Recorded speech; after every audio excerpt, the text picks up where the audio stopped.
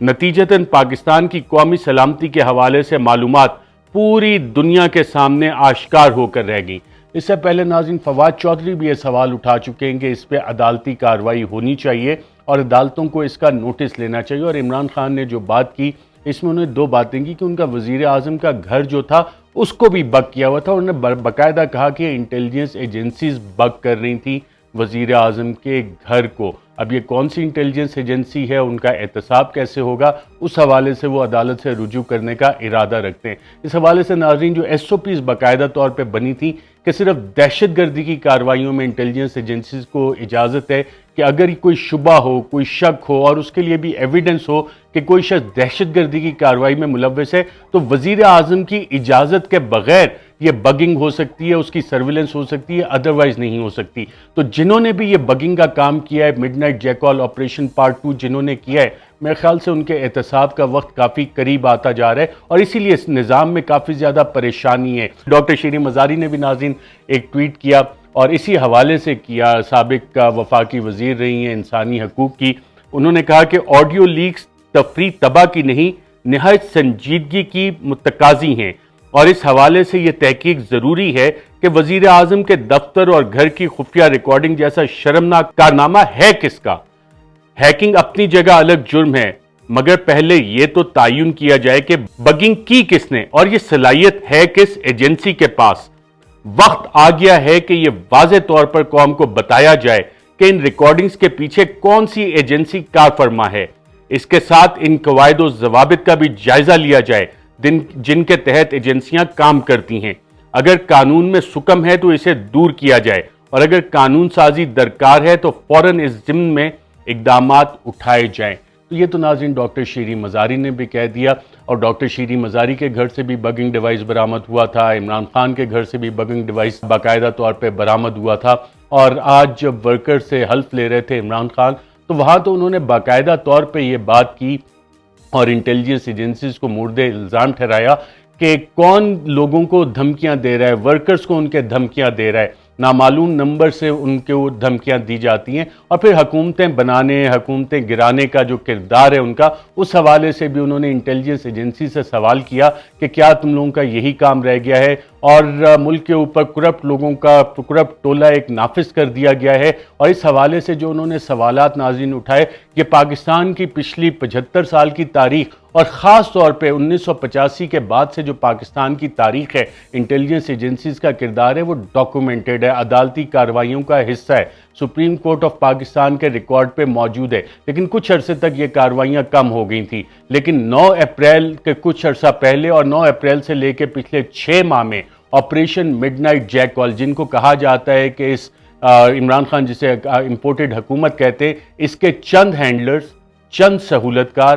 چند سازشی اس operation mid night jackal part 2 کا حصہ ہیں۔ اور عمران خان نے جو ٹویٹس کی، جو ڈاکٹر شیریں مزاری ٹویٹس کر رہی ہیں، وہ انہی کے احتساب کی بات ہو رہی ہے، اور یہ کیس عدالت میں جائے گا، کیونکہ اس حوالے سے وزیر اعظم شہباز شریف جو اس دن وزیر اعظم بنے جس دن ان پہ فرد جرم عائد ہونی تھی، دنیا کے کسی اور ملک میں ایسا نہیں ہو سکتا، پاکستان میں ہو سکتا ہے۔ گورنر سندھ بھی آپ سب کو ناظرین مبارک ہو، کامران ٹسوری، اور ان کو بھی گورنر سندھ لگا دیا گیا۔ اب سوال یہ آتا ہے کہ پاکستان جو ایک نیوکلیئر ریاست ہے، اس میں اعلیٰ عہدوں پہ پہنچنے کا کرائیٹیریا کیا ہے؟ کیا کسی کے اوپر منی لانڈرنگ کے الزامات ہوں تو وہ وزیر اعظم بننے کا اہل ہوگا؟ کوئی ماڈل ٹاؤن کے لوگوں پہ گولیاں چلانے کا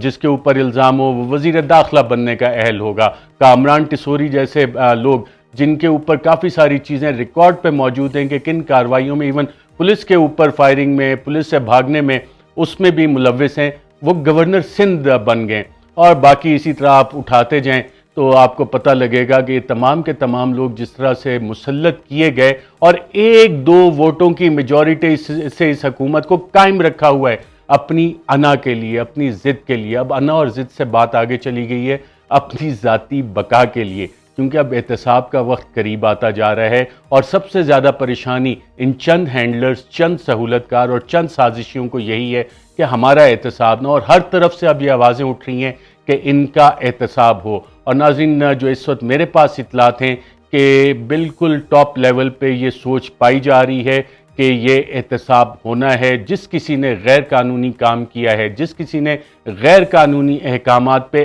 عمل کیا ہے، ان کا احتساب ہوگا، چاہے وہ کسی بھی ادارے میں ہو، چاہے وہ کہیں پہ بھی ہوں اور اپنے آپ کو کتنا مرضی طاقتور سمجھ رہے ہوں. Operation mid night jackal part 2 کے جو کردار ہیں وہ تمام کے تمام ناظرین آپ کے سامنے آئیں گے. اور اس وقت جو ڈیمانڈ چل رہی ہے، جو بات چیت چل رہی ہے، بیک گراؤنڈ میں بات چیت چل رہی ہے، اس میں جہاں دیگر چیزیں طے ہو رہی ہیں، اس میں operation mid night jackal part 2 کے جو سازشی ہیں، چند ہینڈلرز ہیں، چند سہولت کار اور ہینڈلرز کا ذکر آج عمران خان نے پھر کیا اپنے ورکر سے اوتھ میں، ان کے احتساب کی بات چل رہی ہے. اور اگر یہ والا مسئلہ حل ہو جائے تو چیزیں کافی آگے چلیں گی. اور اس معاملے پہ تمام اپوزیشن یعنی کہ عمران خان اور تمام حکومتی جماعتیں، خاص طور پہ پاکستان پیپلز پارٹی اور پاکستان مسلم لیگ نواز کی قیادت، یہ تمام اس پوائنٹ پہ ایگریڈ ہیں کہ اس کام کو روکنا ہے اور اس کو آگے لے کے چلنا ہے. تو یہ وہ میسیج تھا جو کہ اب اکراس دا بورڈ تمام سیاسی جماعتوں سے آنا شروع ہو گیا ہے، ان چند ہینڈلرز، چند سہولت کار، چند سازشیوں کے لیے کہ اکراس دا بورڈ ایک کنسنسس بیک گراؤنڈ انگیجمنٹس میں ایمرج ہوا ہے کہ ان کا احتساب کیا جائے گا. ناظرین فی الحال کے لیے اتنا ہی، اپنا خیال رکھیے گا، مجھے دیجیے اجازت، اللہ حافظ. Subscribe our YouTube channel now and don't forget to press the bell icon for latest updates.